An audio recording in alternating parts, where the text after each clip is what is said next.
Different types of torques in analog instruments. इस lecture में हम लोग डिस्कस करेंगे एनालॉग इंस्ट्रूमेंट में कौन कौन से टॉर्क वर्क करते हैं, उसके बारे में हम लोग डिस्कस करेंगे। और यह लेक्चर इस टॉपिक का फर्स्ट पार्ट होगा। इसके बाद एक पार्ट और हम लोग इसी टॉपिक पे डिस्कस करेंगे। 3 types of torques are needed for satisfactory operation of an analog instrument.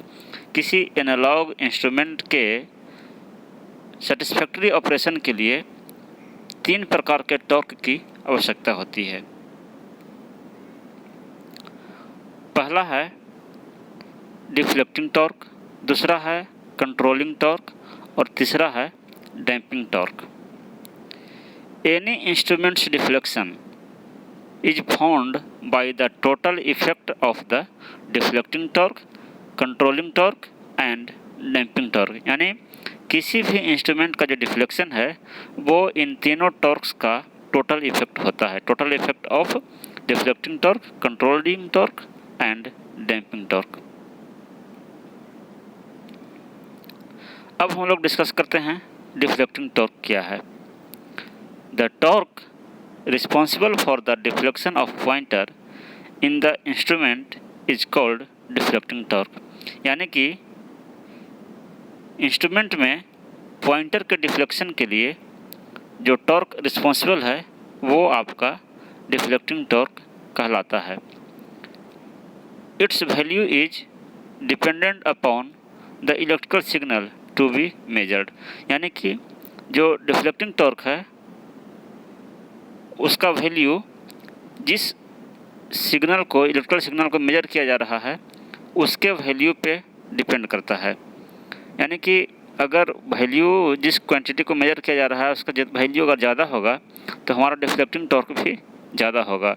अगर वो जिस क्वांटिटी को मेजर कर रहे हैं उसका वैल्यू अगर कम होगा तो डिफ्लेक्टिंग टॉर्क भी कम होगा। This torque helps in rotating the instrument movement from its zero position। Initially आपका जो इंस्ट्रूमेंट है उसका पॉइंटर जीरो पोजीशन पे होता है, तो डिफ्लेक्टिंग टॉर्क के कारण ही उस इंस्ट्रूमेंट का पॉइंटर मूव करता है, रोटेट करता है। तो वो डिफ्लेक्टिंग टॉर्क के कारण ही वो मूव करता है, डिफ्लेक्ट करता है। The method of producing this torque depends upon the type of instrument. यानी कि ये टॉर्क किस मेथड से प्रोड्यूस हुआ ये डिपेंड करता है वह इंस्ट्रूमेंट किस टाइप का इंस्ट्रूमेंट है। जैसे कि हमने बताया था कि इलेक्ट्रिसिटी का वेरियस इफेक्ट्स होते हैं और वो अलग अलग इंस्ट्रूमेंट्स में यूज किए जाते हैं। तो कौन सा इफेक्ट उस इंस्ट्रूमेंट में यूज किया गया है इसी पे आपका वो डिपेंड करता है कि वो टॉर्क जो है वो किस मेथड से प्रोड्यूस हो रहा है। The system producing deflecting torque is called deflecting system। यानी कि उस डिफ्लेक्टिंग टॉर्क को प्रोड्यूस करने के लिए जो भी सिस्टम है उस सिस्टम को डिफ्लेक्टिंग सिस्टम कहा जाता है। अब हम लोग डिस्कस करते हैं controlling torque. The act of this torque is opposite to deflecting torque. यानी कि जो कंट्रोलिंग टॉर्क है उसका कार्य डिफ्लेक्टिंग टॉर्क के अपोजिट होता है। डिफ्लेक्टिंग टॉर्क जिस डायरेक्शन में होता है उसके ठीक अपोजिट डायरेक्शन में कंट्रोलिंग टॉर्क होता है। व्हेन द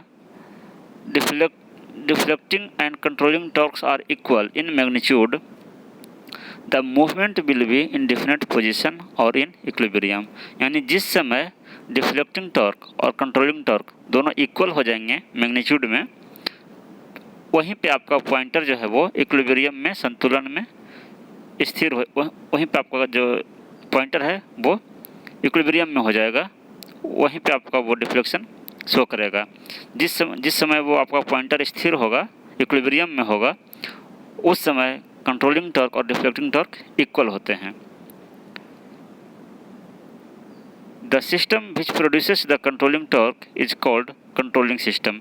और कंट्रोलिंग टॉर्क प्रोड्यूस करने के लिए जो भी सिस्टम हैं लगे हुए उस सिस्टम को कंट्रोलिंग सिस्टम कहा जाता है। The functions of controlling torques का क्या क्या फंक्शन है? To produce a torque equal and opposite to the deflecting torque, यानी कंट्रोलिंग टॉर्क का जो पहला फंक्शन है वो है कि equal and opposite torque produce करना, डिफ्लेक्टिंग टॉर्क के equal and opposite torque produce करना। जो कंट्रोलिंग सिस्टम है, the function of controlling torque और पहला है कि to produce a torque equal and opposite to the deflecting torque के equal and opposite torque produce करना आपका ये कंट्रोलिंग टॉर्क का पहला फंक्शन है। और दूसरा फंक्शन क्या है? To bring the moving system back to its zero position, यानी कि दूसरा फंक्शन जो है कंट्रोलिंग टॉर्क का वो ये है कि मूविंग सिस्टम को वापस जीरो पोजीशन पे लाना।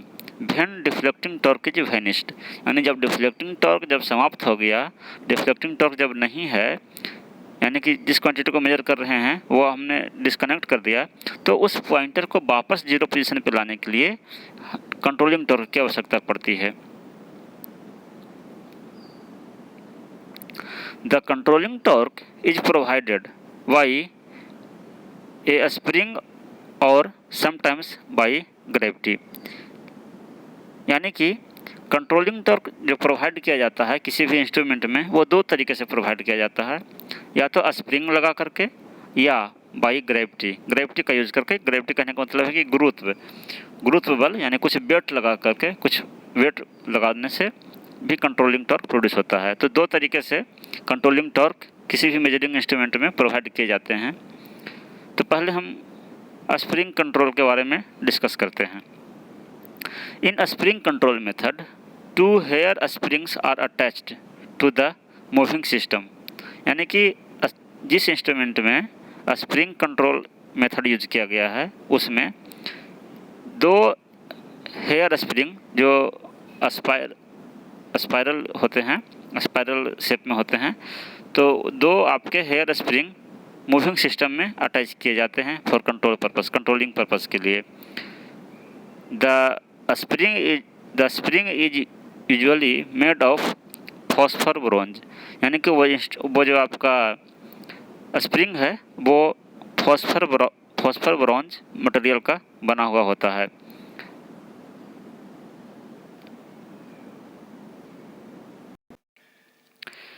यह जो फिगर है ये आपको स्प्रिंग कंट्रोल मेथड को शो कर रहा है। इसमें आपका दो पॉइंटर हैं,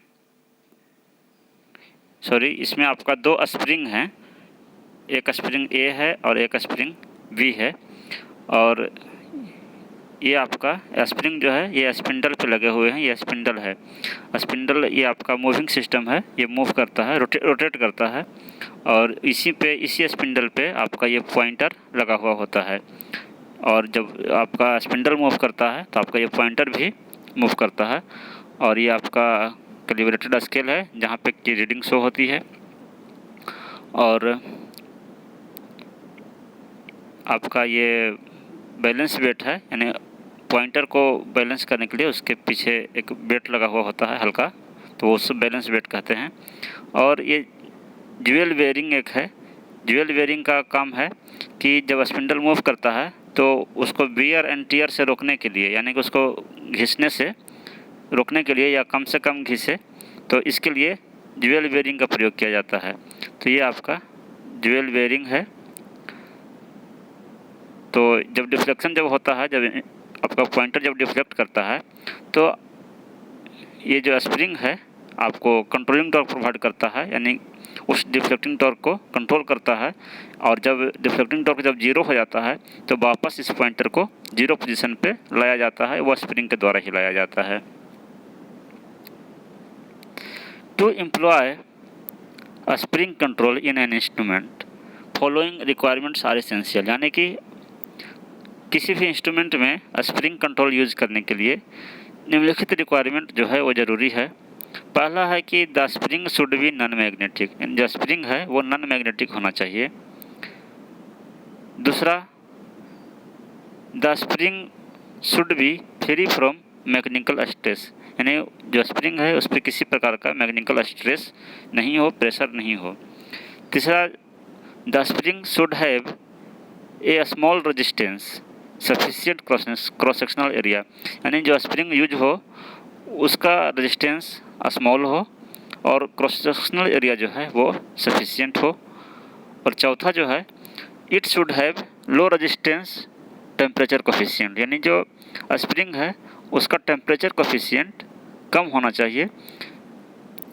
टेम्परेचर कोफिशिएंट अधिक होने से, अगर इन्वायरमेंट का टेम्परेचर अगर ज़्यादा है या उस इंस्ट्रूमेंट के अंदर टेम्परेचर ज़्यादा है तो आपका रेजिस्टेंस का वैल्यू टेम्परेचर पे डिपेंड करता है, वह रेजिस्टेंस का वैल्यू भी बढ़ जाता है। इसलिए जिस मटेरियल का स्प्रिंग बना है उसका जो टेम्परेचर है, टेम्परेचर कोफिशिएंट वो कम होना चाहिए, लो रेजिस्टेंस टेम्परेचर कोफिशिएंट होना चाहिए। The controlling torque produce by spiral spring is given by, यानी जो स्प्रिंग के द्वारा जो कंट्रोलिंग टॉर्क प्रोड्यूस होता है उसका ये एम्पिरिकल फार्मूला है, यानी कि एक्सपेरिमेंट करके अनुभव के आधार पे ये फार्मूला ड्राइव किया गया है कि जो कंट्रोलिंग टॉर्क जो प्रोड्यूस होता है उसका फार्मूला होता है टी के पावर 3 बटा 12L इंटू थीटा, जहाँ ई क्या है, ई है आपका Young's modulus of spring material. जो स्प्रिंग का मटेरियल है उसका यंग्स मॉडुलस, उसको ई से रिप्रेजेंट किया गया है और इसका यूनिट होता है न्यूटन पर मीटर स्क्वायर। टी जो है वो थिकनेस को रिप्रेजेंट कर रहा है, स्प्रिंग के थिकनेस को। बी जो है डेप्थ गहराई इन मीटर, और एल जो है वो लेंथ इन मीटर। और ये जो आपका टर्म है EBTQ बटा 12L, इसको स्प्रिंग कांस्टेंट कहा जाता है, रिप्रेजेंट किया जाता है KS से, यानी हम कह सकते हैं कि controlling torque is equal to KS into theta. यानी कि हम कह सकते हैं कि जो कंट्रोलिंग टॉर्क है स्प्रिंग कंट्रोल मेथड में जो कंट्रोलिंग टॉर्क है वो थीटा के प्रोपोर्शनल है। थीटा क्या है? थीटा है डिफ्लेक्शन, जितने एंगल से आपका पॉइंटर डिफ्लेक्ट कर रहा है उसी को थीटा से रिप्रेजेंट किया गया है। यानी स्प्रिंग कंट्रोल मेथड में जो कंट्रोलिंग टॉर्क है वो थीटा के प्रोपोर्शनल होता है, यानी डिफ्लेक्शन के प्रोपोर्शनल होता है। Thus controlling torque is proportional to the instrument deflection, यानी जो कंट्रोलिंग टॉर्क है वो इंस्ट्रूमेंट के डिफ्लेक्शन के प्रोपोर्शनल होता है। अब हम लोग डिस्कस करते हैं gravity control.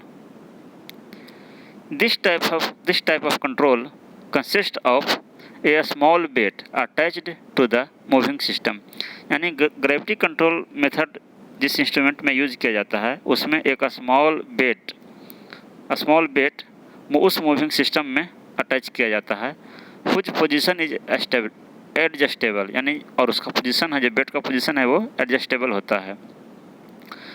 This weight produce a controlling torque due to gravity, और ये जो आपका वेट है वो कंट्रोलिंग टॉर्क प्रोड्यूस करता है ड्यू टू ग्रेविटी, गुरुत्व के कारण यह आपका कंट्रोलिंग टॉर्क प्रोड्यूस करता है। This weight is called control weight, और ये जो वेट यूज किया जाता है इसको कंट्रोल वेट कहते हैं। ये आपका जो फिगर है ये ग्रेविटी कंट्रोल मेथड को रिप्रेजेंट कर रहा है। इसमें आपका ये पॉइंटर है जो कि डिफ्लेक्ट होता है, और ये स्पिंडल आपका यहाँ पे दिख नहीं रहा है, उसका सिर्फ क्रॉस सेक्शन आपको दिख रहा है। और ये जो थीटा जो है ये थीटा आपको डिफ्लेक्शन शो कर रहा है, थीटा एंगल से ये आपका पॉइंटर अभी डिफ्लेक्ट है। और कंट्रोल वेट मूविंग सिस्टम में ये आपका कंट्रोल वेट लगा हुआ है जो कि उस पॉइंटर को मूविंग सिस्टम को कंट्रोलिंग टॉर्क प्रोवाइड करता है। और ये बैलेंस वेट है जो पॉइंटर के साथ लगा होता है पॉइंटर को बैलेंस करने के लिए।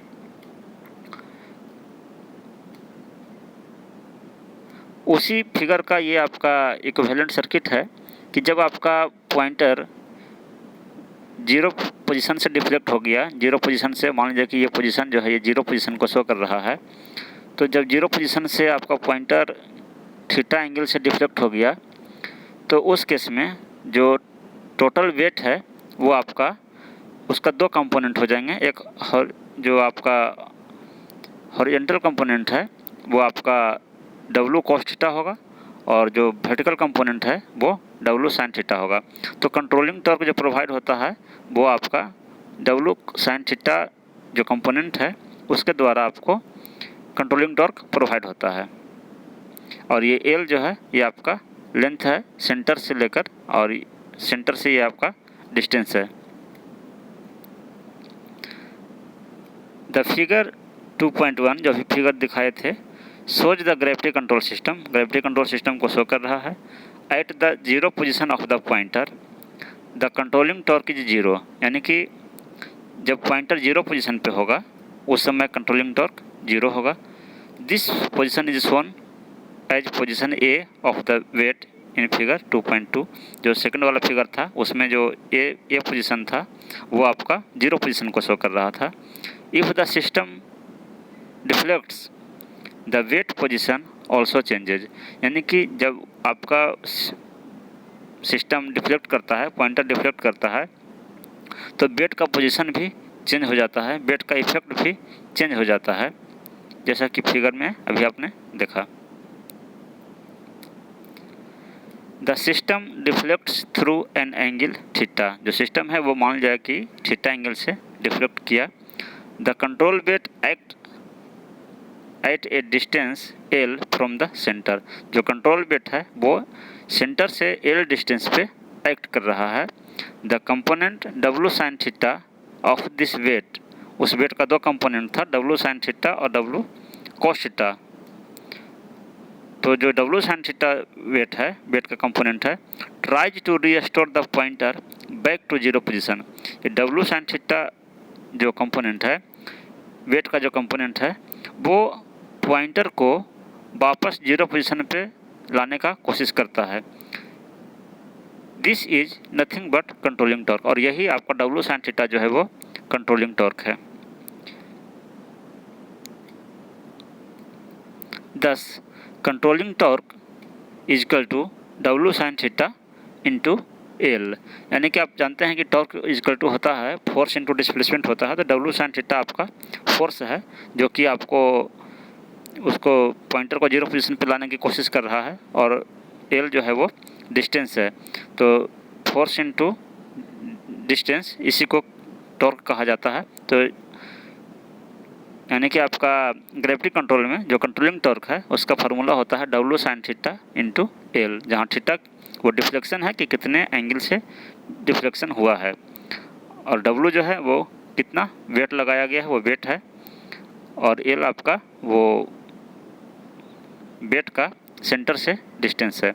W इंटू L को K से रिप्रेजेंट किया गया है, जिसको ग्रेविटी कांस्टेंट कहा जाता है। जैसा कि पिछले वाले में देखा था हमने स्प्रिंग कांस्टेंट, उसी प्रकार से W इंटू L को ग्रेविटी कांस्टेंट कहा जाता है। तो जब हम इसके जगह पे W इंटू L की जगह पे K पुट करेंगे तो हमारा कंट्रोलिंग टॉर्क का फार्मूला हो जाएगा K इंटू साइन थीटा। यानी कहने का मतलब ये है कि हमारा जो कंट्रोलिंग टॉर्क है वो साइन थीटा के प्रोपोर्शनल होता है। ये दो डिफरेंस है। आपके एग्जाम में भी पूछा जाता है कि जो स्प्रिंग कंट्रोल मेथड होते हैं उसमें कंट्रोलिंग टॉर्क थीटा के प्रोपोर्शनल होता है, यानी डिफ्लेक्शन के प्रोपोर्शनल होता है, जबकि जो ग्रेविटी कंट्रोल मेथड होते हैं उसमें आपका कंट्रोलिंग टॉर्क साइन थीटा के प्रोपोर्शनल होता है। As the deflection is a function of sine theta, चूँकि जो डिफ्लेक्शन है वो साइन थीटा के प्रोपोर्शनल है, इसको आप इस सिंबल से लिखेंगे theta. The scale of the instrument using gravity control is not uniform, इसलिए जो ग्रेविटी कंट्रोल्ड इंस्ट्रूमेंट होते हैं इसका जो स्केल है वो यूनिफॉर्म नहीं होता है, जबकि जो स्प्रिंग कंट्रोल मेथड होते हैं उसके द्वारा जो जिस इंस्ट्रूमेंट में स्प्रिंग कंट्रोल मेथड यूज होता है उसका स्केल यूनिफॉर्म होता है, क्योंकि वो डायरेक्टली थीटा के प्रोपोर्शनल है। लेकिन जो ग्रेविटी कंट्रोल्ड मेथड जिस इंस्ट्रूमेंट में यूज होता है उसका स्केल यूनिफॉर्म नहीं होता है, क्योंकि साइन थीटा का वैल्यू आपका यूनिफॉर्म नहीं होता। थीटा का वैल्यू जब आप वेरी करेंगे तो साइन थीटा का वैल्यू इक्वली वेरी नहीं करता है, इसलिए इंस्ट्रूमेंट भी यूनिफॉर्म नहीं होता है। कंपैरिजन ऑफ कंट्रोलिंग सिस्टम, यानी दो कंट्रोलिंग मेथड जो हैं, ग्रेविटी कंट्रोल और स्प्रिंग कंट्रोल, इन दोनों में कंपैरिजन करते हैं। आपके एग्जाम्स में कभी कभी कंपैरिजन लिखने के लिए पूछा जाता है। तो पहला जो कंपैरिजन है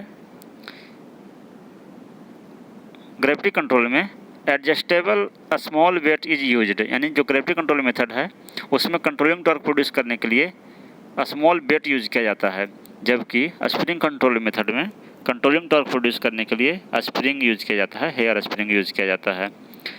दूसरा, ग्रेविटी कंट्रोल मेथड में controlling torque can be varied, controlling torque को वेरी किया जा सकता है, लेकिन जो स्प्रिंग कंट्रोल मेथड है ये आपका कंट्रोलिंग टॉर्क फिक्स्ड होता है।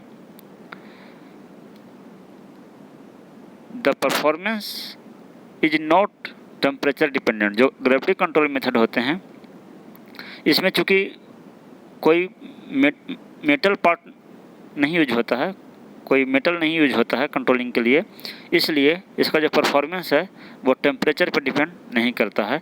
जबकि इसमें जो स्प्रिंग यूज होता है, स्प्रिंग कंट्रोल मेथड में स्प्रिंग यूज होता है जो कि एक टेम्परेचर डिपेंडेंट मटेरियल है, तो इसलिए इसका जो परफॉर्मेंस है वो टेम्परेचर पे डिपेंडेंट है।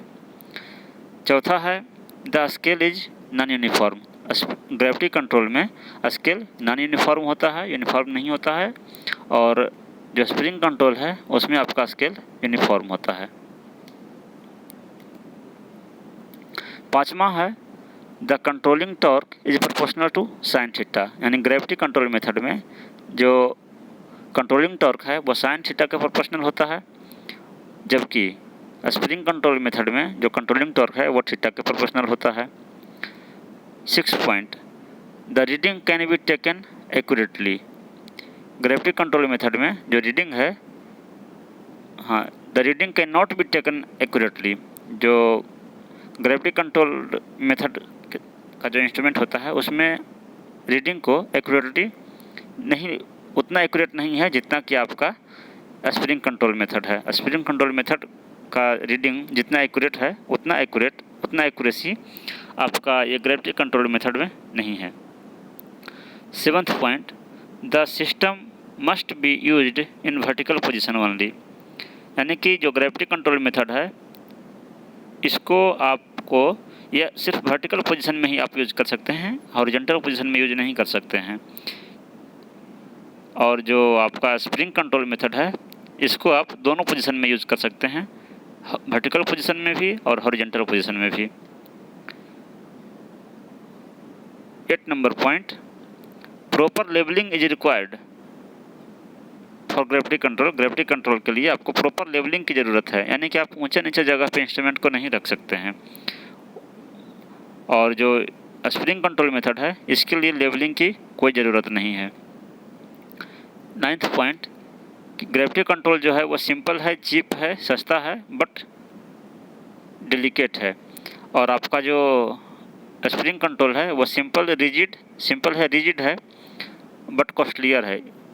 ग्रेविटी कंट्रोल की तुलना में ये जो इंस्ट्रूमेंट है, स्प्रिंग कंट्रोल इंस्ट्रूमेंट जो होते हैं वो कॉस्टलियर होते हैं। और 10th पॉइंट है वो rarely used for indicating and portable instrument, यानी कि इस इंस्ट्रूमेंट का यूज रेयरली होता है, बहुत कम होता है, बहुत कम यूज़ करते हैं हम लोग ग्रेविटी कंट्रोल मेथड वाले इंस्ट्रूमेंट का। और जो स्प्रिंग कंट्रोल वाले इंस्ट्रूमेंट हैं उनका यूज बहुत होता है, वो पॉपुलरली यूज्ड होते हैं, यानी कि वो ज़्यादा लोकप्रिय हैं। तो इस लेक्चर में यहीं तक रहेगा, नेक्स्ट लेक्चर में हम लोग इसके आगे डिस्कस करेंगे। Thank you.